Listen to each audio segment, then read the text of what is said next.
I'm going to bring up the tweet, and then we're going to break this down. People have lost their ability to think critically, and those with the ability are able to exploit other people's lack of critical thinking capabilities.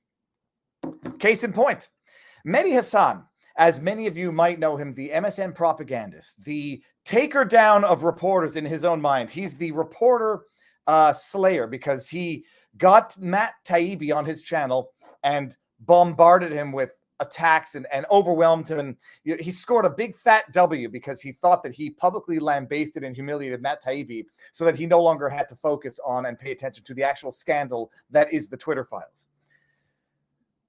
Donald Trump made the news again on Truth Social by posting this. This was his truth post. Congratulations to Kim Jong-un. Complimenting, praising, it would seem, Kim Jong-un. Why? This is a true story, and we're going to get to it in a second. North Korea granted position on the World Health Organization's some prestigious board. I'll get to it in a second. So Donald Trump says, congratulations to Kim Jong-un and the propagandists out there, those who suffer from the highest forms of Trump derangement syndrome, say things like this: in any normal world, this would disqualify a candidate from running for president for either the Democrats or for the Republicans, but not in America in 2023. Because it would seem that some people are refusing to understand the underlying point here. Now, I came out and said that people's minds are broken, that if people don't understand that this is a form of sarcasm, then they are failing to understand what is going on. I said, this is clearly sarcastic, and people don't really appreciate why or what is meant by that. People come out and say, I'm not making fun of anybody. These are legitimate points that we have to address if we take a position. And someone says, look, he's not being sarcastic. He's repeatedly referred to Kim Jong-un as his friend right here. This is a tweet or a Trump Truth Social thing from Trump. Rob, my red button is bigger, better, stronger, and is working. Truth. Yours does not. Per my conversation with Kim Jong-un of North Korea, soon to become my friend. I couldn't find the other one. There's another one when Trump refers to Kim Jong-un as a friend. Whether or not you think that Trump is referring to a murderous dictator of a hermit kingdom as a friend in the literal, like, haha, let's have a barbecue sense, or in the political, he's going to be a political friend and I'm going to get this dictator to ease up the oppression on his own people, or whether or not you think it's totally sarcastic. Let's just say that we'll agree to disagree and put it in the middle. I'll concede that Trump is using the term friend, but maybe in the political sense, I need to keep my enemies close. And, you know, it's a way of wooing politically someone into dialogue, discourse, the international community by referring to him as a friend. We're going to be friends, yada, yada.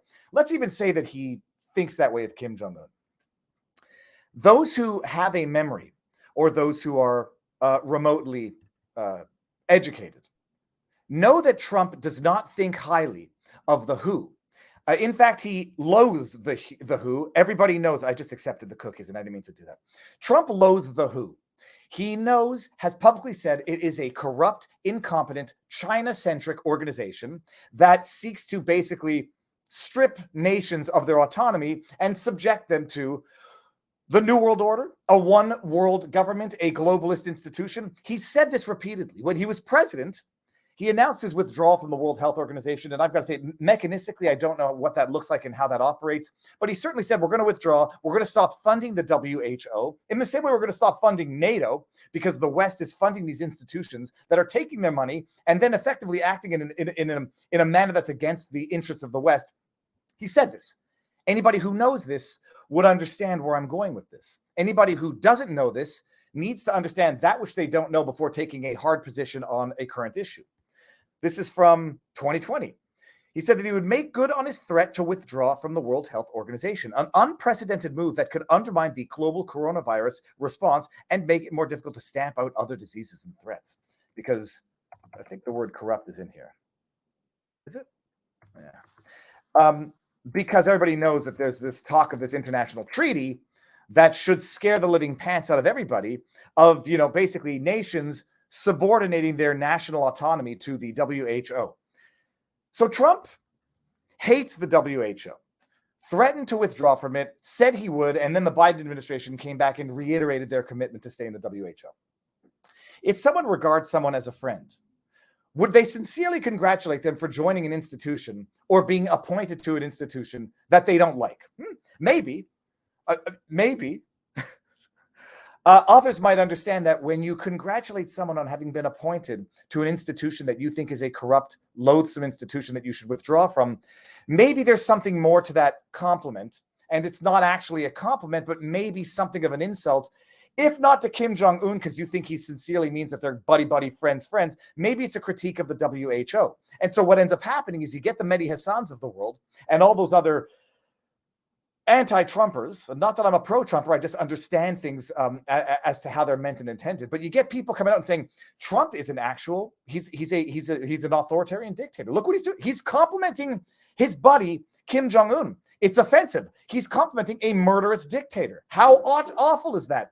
And they don't understand that if they acknowledge that Kim Jong-un is a murderous dictator, which I think we can all acknowledge that he is, well, then they are necessarily saying the WHO just appointed North Korea and Kim Jong-un to their board. I forget, I should have brought up what it was, to whatever position it is that they just brought the North Korea in. So you condemn Trump for praising a dictator that the WHO just appointed or gave a seat on a board within the WHO, and you don't understand exactly what you're saying, and possibly, maybe just possibly, because Trump might be a whole lot of things, dumb he is not, maybe, just maybe, you are understanding the point that Trump is trying to bring out here. Compliment a murderous dictator on having joined the WHO. Everyone rails against you for complimenting a murderous dictator. And lo and behold, at some point at the end of this equation, you're going to have to understand that there might be a problem with the WHO right now. If they are appointing murderous dictator regimes to their institutions, it might be an institution to withdraw from. Maybe, just maybe. Maybe I'm totally wrong because I'm totally, ultra MAGA extreme Republican. Okay, Barnes is the backdrop. Cheryl Gage, if the seaquarium closed, what would happen to the animals? So I just put out a documentary, a mini documentary on my Viva family channel. I went to the Miami Seaquarium to watch Phil Damaris do a protest. And then Phil says, you got to go in there and see it for yourself. And I went in and I saw it for myself. There are alternative housing for some of the animals, and some animals like manatees, I think, could be released into the wild. They're not, I don't know, and I'm definitely not an expert, but like manatees, even according to those who know at the urgencies, they sit there and eat grass. It's not like an orca, which has to hunt in a pod. And if it's not done that in 50 years, it'll forget how to do it.